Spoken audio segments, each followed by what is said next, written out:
Today's Thursday, October 29th, 2020, and today I'm thinking about the upcoming holidays. Holiday, the whole idea of holiday is a corruption of holy day, and doesn't take very much research to see that things that even holidays that are presented as being Christian, Christmas, Easter, they're just pagan holidays that they the people in control, they just try to pretend like it's about Jesus, but it's clearly not if you look into it. And it's strange that there's so many churches out there that they can't do the bare minimum research. And the reason is that this place sucks. This place is fallen. It's going to burn. And the people that are in control, they're almost always wolves in sheep's clothing. There might be a few out there that are just totally deceived and naive, but that's really not an excuse. The Bible specifically mentions Christmas trees, for instance, and everybody should just know that that's pagan and has nothing to do with Jesus. But you'll see Christmas trees in churches all over the place. Anyways, Matthew chapter 13, verse 14. And in them is fulfilled the prophecy of Isaiah, which saith, By hearing ye shall hear, and shall not understand, and seeing ye shall see, and shall not perceive. And I often think of this idea along with this idea. Revelation chapter 12, verse 9. And the great dragon was cast out, that old serpent called the devil and Satan, which deceiveth the whole world. He was cast out into the earth, and his angels were cast out with him. Yes, this earth is basically, there's always this thing of, yeah, this earth is run by Satan, but Satan only does what God allows him to do. God is in full control, and God's will is perfect, and everything that is meant to happen is going to happen. And a big thing about evil is they end up digging pits for themselves. So I think it's in that way, like that's why God allows this stuff to happen, because these evil people just create their own demise, and in the end it's all going to work out, and all of God's chosen people, we're going to get the most amazing gift. So I trust God's will more than anything. But to make the point of these two verses, God is in full control, yes, but those people with earthly power right now are satanic, and Satan is a big deceiver, a big liar, and he fell with 33%. A third of the angels fell with Satan, and they slept with women, they created the Nephilim, and unfortunately, it's just part of the way that this place works, and the Bible talks about it, and it's something that it makes me feel better to know that I know the truth, but also, of course, it sucks. Nobody wants to be here with all these freaks, but it's comforting to me to read the Bible and see, okay, yeah, this makes sense for why this place is hell, because it's literally being run right now by Satan himself and his minions. So this verse in particular, hearing ye shall hear and shall not understand, seeing ye shall see and not perceive. So much of this place runs on this type of deception, this type of magic, hiding things in plain sight. They can tell you the truth, but you won't hear it because of your cognitive dissonance, because you think they're joking about it. That's just one of the biggest things that they do, is they tell you the truth plainly, but they make you interpret it as a joke. So today, I'm thinking about Halloween, and I guess just one thing I'll say about it. Notice that cross-dressing is often a big thing. I mean, is that I don't know what's going on over there. But when I think of Halloween, I think of how these days you barely see any trick-or-treaters. When I was young, the streets were flooded with people. It was crazy. And yeah, almost every house had decorations up, and these days it's few and far between. A lot of people just leave all their lights off, and you'll get a handful of children. And that's not how it used to be. So I guess just one point is it points to population hoax. Population hoax is a great topic that just not enough people talk about. And it's really simple. Those in control, they lie about everything, and when they lie big. So the truth is that I think that the earth is less populated right now than it has in the past. Just think about when you fly across the country, how much open space you see. And really, most people are confined to to big cities, and the government has just snatched up all the land, and there's so much open space out there. But because they've crammed people into cities and apartments, they just sell people this illusion of, oh, it's overpopulated. But then you realize that barely anyone has children anymore. People have 1 children all the time now, 2 children. That's not enough to sustain, because not everybody ends up having children. A lot of people don't have any. So you have a lot of people having no children. Most people you have having 2 children at most. We're not overpopulated. You go to the grocery store, they only have 2 lines open these days, but there's all those lines there at the grocery store. It's like the population has decreased since the 70s. And who knows, maybe it has. But that's one thing that I think of when I think of Halloween. I used to remember so many more children running around. Nowadays, you don't get any. And it's part of this population hoax. The population is not as big as you would believe. And the numbers are probably decreasing. They tell you that population is exploding exponentially, but the truth is it's probably decreasing. So this Halloween in particular is kind of extra special. According to information from NASA and the Old Farmer's Almanac, the Old Farmer's Almanac is probably a better source, honestly. And here's the thing. When NASA figure out when the last full moon is, in people's mind, they think that NASA is like crunching these crazy elliptical orbit equations to figure out when the moon. That's not how it works at all. All of these things are based off cycles. The moon's phases follow cycles. It's discrete. They literally just have to count backwards days. They just have formulas for the different cycles that these things follow, and it's a discrete system. That's why things like the Old Farmer's Almanac can correctly predict all of these things without orbital mechanics. Nobody for Farmer's Almanac needs orbital mechanics in order to predict what they predict. It's because they all follow cycles, and it's a discrete system. Anyways, apparently this October 31st full moon is the first full moon in 76 years that falls on Halloween. This should be a huge thing. This should be the biggest Halloween in the past few decades.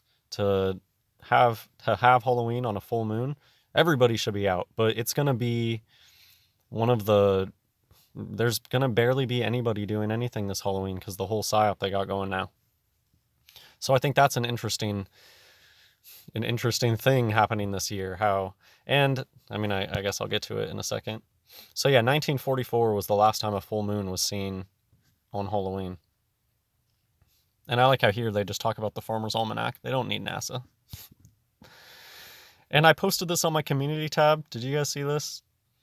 It's mocking. It's just clear mocking. And also, this was a humiliation ritual. The Masons, they're really into humiliation rituals. It's a big part. And you think that this person really willingly went on TV? You could tell in their voice too. If you go watch it, you can tell in their voice that these people are embarrassed while they're doing their humiliation ritual. They're humiliated, and you can tell. But the show must go on. This is taking the steps. One of the most common humiliation rituals is they make the Freemartins cross-dress as women. And they just try to play it off as a joke, but really they're being put through a humiliation ritual. I mean, some of them just like cross-dressing for obvious reasons. It's what they are. But humiliation rituals, it's a part of this. People pointed out that this costume has red and yellow, which is orange. And this person's also sitting on an orange couch, it looks like. Orange is 33. But yeah, they're showing you, this is one of those things. People have eyes, but they can't see. They will show you the truth, that this is just all a clown freak show, but people still will deny it, because this is another topic that I recently brought up. They love this idea of what they will call plausible deniability, but it's so thin that nobody should take it seriously, because what's their plausible deniability for this is that it's talking about Halloween and COVID. So they want you to think that, oh, this department health official dressed up in a clown costume because it's a Halloween show. Bunch of BS. If you're a professional and somebody comes up to you and says, okay, you're going to go talk about COVID deaths and yeah, wear a Halloween costume, you would say, shut up, I'm not wearing any costume. And you would go do your job. But no, these people have to act like clowns because that's what they are. They're just puppets. people who are in these high positions of power, they don't make any choices. They just sign documents that other people write up. And they don't even sign them. Their secretary just stamps it with their signature. So these people are clowns. They're showing you. They are showing you what they are. They're clowns. But I just think it's interesting that this year you might effectively say Halloween is canceled because of these clowns. And what do you know? This person comes up dressed like a clown to talk about Halloween and safety. Humiliation rituals. It's a big thing. Feels weird to bring up a dead name, but do you remember John Humanity? When she was forced to do this stunt and kept scratching under the mask. It's the oldest trick in the book. They made this person come on live YouTube and they covered the mask in itching powder. John was scratching the mask like crazy. It was hilarious. Anyways, good times. So I think it's really interesting that 2020 is the year of the mask, and yet Halloween is effectively canceled. It's kind of interesting, too, that 2020 is the year of the rat. When we think of rat, we think of plagues. Okay, so I'm going to end with this. I don't know if it's really tied in with what I was talking about earlier. I just think this is really interesting, and it kind of goes with Thanksgiving. Have you noticed that they've kind of been destroying Thanksgiving, I'd say for the past decade, at least, even longer than that. I remember in high school, they started doing the, Christopher Columbus, bad stuff. And of course, I don't support any historical figure like that. I don't even know that they're real people. It's probably just made up people. But anyways, Christopher Columbus is tied in with the whole Native American thing. The Native American story is a big hoax. I don't know exactly how it all works, but I think most of them just came from one tribe and they just split up and tried to pretend like they were all these different tribes, because they all do the same thing.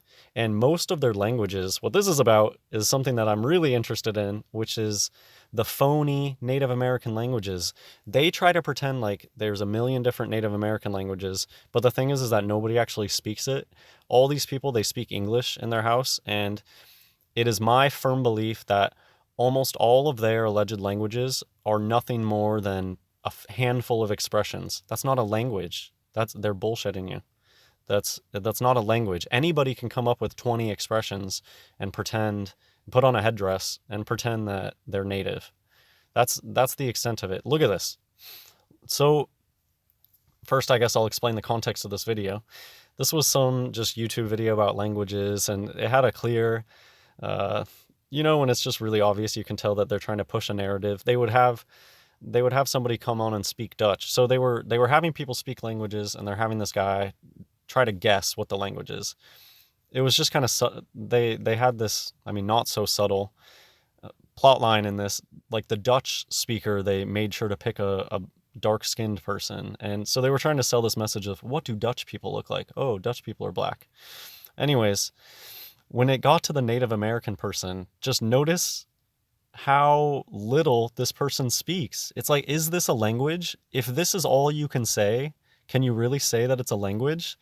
And yeah, you'll notice with native people, they just speak English and they don't speak their native language at home. None of them showed any effort to teach their language to their children because it's a big hoax. It's 20 things that they can say. That's not a language, so that's why they don't speak it.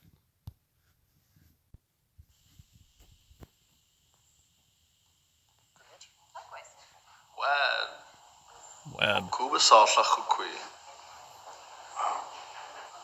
Man, these are some weird sounds.